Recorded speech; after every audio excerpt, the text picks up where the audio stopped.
네, 여러분 안녕하십니까. 윤석열 당선인 측에서 지금 논란이 크게 되고 있는 검수완박 논란 중에 더불어민주당이 170여 석의 다수 우의석만 믿고 밀어붙이고 있는 검수완박. 이것에 윤석열 당선인이 대항할 수 있는 방법은 하나도 없습니다. 그냥 국회 법에 따라서 흘러가는 겁니다. 이렇게. 표결 다수, 표결 다수. 그런데 이때 윤석열 당선인 측에서 국민투표를 두고 나온 겁니다. 정말 신의 한 수, 인정해야 되겠습니다. 신의 한 수. 왜냐하면요, 몇 가지 한 세 가지 정도 이유가 있는데, 첫 번째는 이른바 전국 주도권입니다. 지금 계속해서 검수완박 지난주 이번 주 흘러오고 있으면서 대개 이런 시점에는, 그러니까 윤석열 당선인이 대통령 선거 끝나고 취임식 하기 전까지 2달, 한임은 피어리어드, 한임은 기간이거든요. 이때는 웬만하면 이제 대통령 당선인이 하고자 하는 일을 다 인정을 해주고 찬성을 해주고, 이제 이게 관례입니다만, 지금 문재인 대통령하고 더불어민주당은 아주 그냥 고집을 피우고 목리를 부리고 있는 겁니다. 이제 그런 와중에 검수완박을 이른바 법제사법위원회, 법사위에 턱 탑재를 시켜서, 그 법제사법위원회에는 3가지가 있는데요. 소위원회, 법안심사 소위원회, 그 다음에 안건조정위원회, 그 다음에 전체회의. 이게 일사천리로 그냥 흘러가는 겁니다. 국민의힘이 밖에서 뭐 피켓을 들고, 그리고 뭐 의장석에 가서 뭐 항의를 하고 쓸데없습니다. 넘어가지는 거죠. 밤 12시가 됐건 새벽 1시가 됐건. 어떻게 보면 민주주의라는 것은 서로 의견이 맞지 않을 때는 다수결로 해결할 수밖에 없지 않느냐, 뭐 그런 지적도 가능합니다만, 그 정도 문제죠. 이건 그냥 다수당의 횡포다. 다수당의 횡포다. 입법 독주다. 더 나아가 입법 독재다.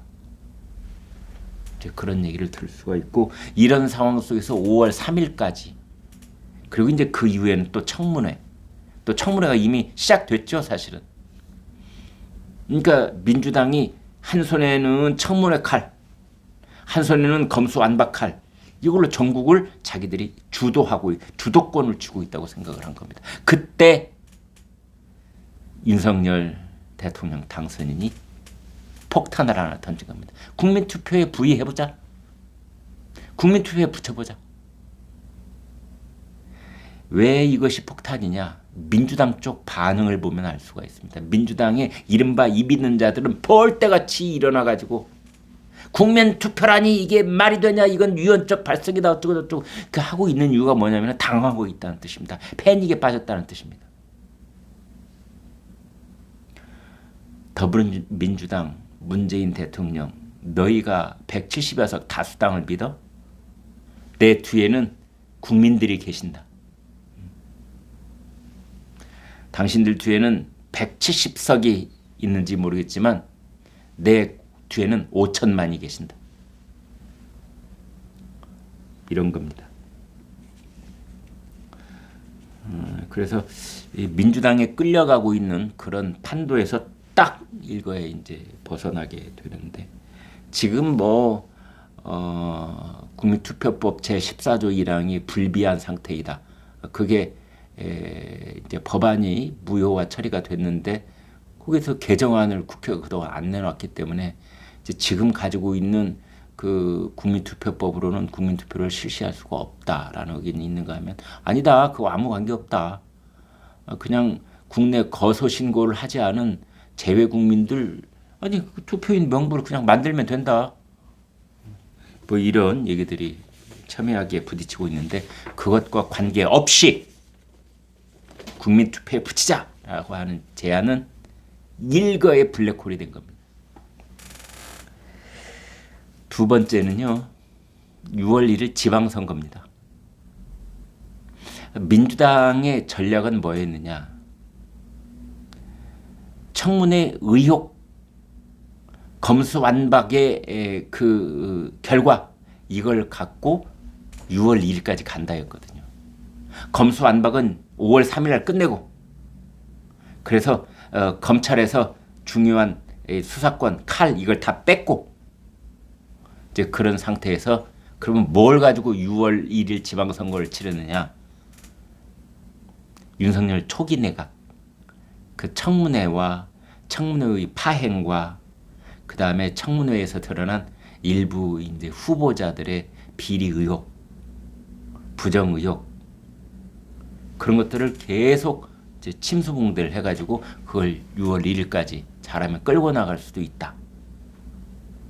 청문회 비리 의혹, 이것이 6월 1일 날 투표장을 지배하게 하면 되는 것 아니냐. 그런데 그건 어디론가 사라지고 없고 6월 1일까지 국민투표 이것만 남는다 하지 않을 수가 없습니다. 그래서 이 국민투표는 사실은 노무현 대통령도 국민투표를 한번 제안한 적이 있었습니다. 그때도 총선을 앞두고 그런 제안을 했었는데,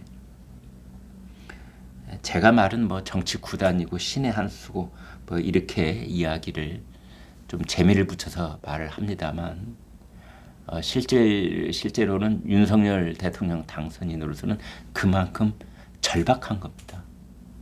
절박한 겁니다. 대통령 선거는 끝났지만 이대로 놔뒀다가는 죽도 밥도 안 되겠다. 더불어민주당이 다수 횡포에 그냥 질질질 끌려다니고, 그러다가 6월 1일 지방선거도 패배하고, 그렇다면 나에게 남아있는 길은 무엇일까? 식물이 되는 것일까? 이때 들고 나온 것이 그 절박함 속에서 한 선택이 국민투표 부의 이겁니다. 대통령 권한이라고 하는 것은 사실은 의제를 설정하는 겁니다. 다른 거 없습니다.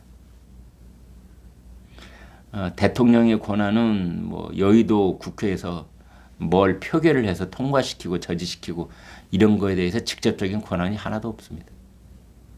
다만 그때 그 시기에 온 나라가 어떤 문제를 가지고 토론을 해야 되는지 그 의제 설정을 주도할 수 있는 힘, 이것이 대통령의 힘입니다.